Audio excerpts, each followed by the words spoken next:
The Republic F-105 Thunderchief was a supersonic fighter-bomber developed in the early 1950s to fulfill the U.S. Air Force's requirement for a tactical nuclear strike aircraft capable of delivering a single nuclear weapon at high speed and low altitude deep into enemy territory.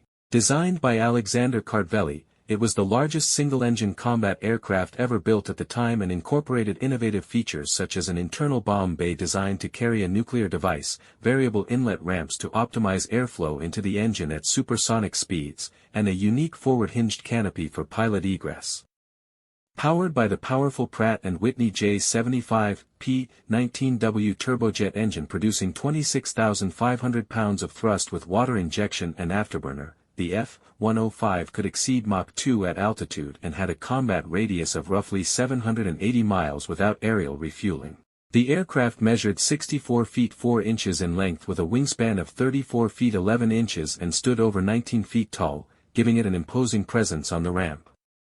The F-105D was the most numerous variant and featured improved avionics including the N/APN 131 Doppler navigation radar, the N/ASG-19 Thunderstick fire control system, and an advanced terrain-following radar that allowed low-level penetration. Its armament included a 20mm M61 Vulcan rotary cannon in the nose and up to 14,000 pounds of bombs and rockets carried on 5 external hardpoints and in the bomb bay, which was often fitted with an additional 390-gallon fuel tank to extend range. During the Vietnam War, the F-105 was tasked with the majority of strike sorties against North Vietnam, accounting for approximately 75% of all bombs dropped by the Air Force over the North between 1965 and 1968, particularly in Operation Rolling Thunder.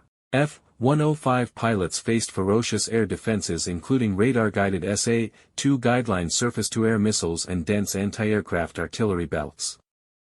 To counter this threat, the two-seat F-105F and later F-105G Wild Weasel variants were equipped with specialized electronic warfare equipment such as the April 25th and April 26th radar warning receivers, ALQ-101 jamming pods, and AGM-45 Shrike anti-radiation missiles, pioneering the role of SEAD missions that later aircraft like the F-4G would inherit.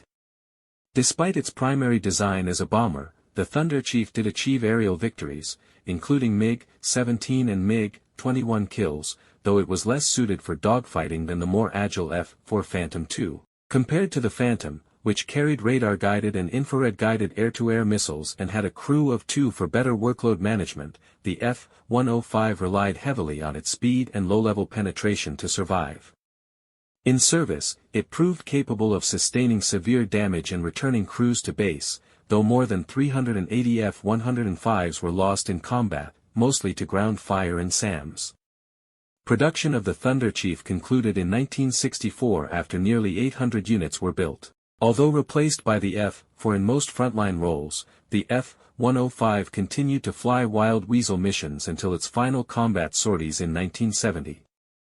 Pilots respected the F-105 for its raw power, heavy payload, and the confidence it inspired during some of the most dangerous missions of the Vietnam War, and it remains a significant example of Cold War-era engineering and tactical innovation.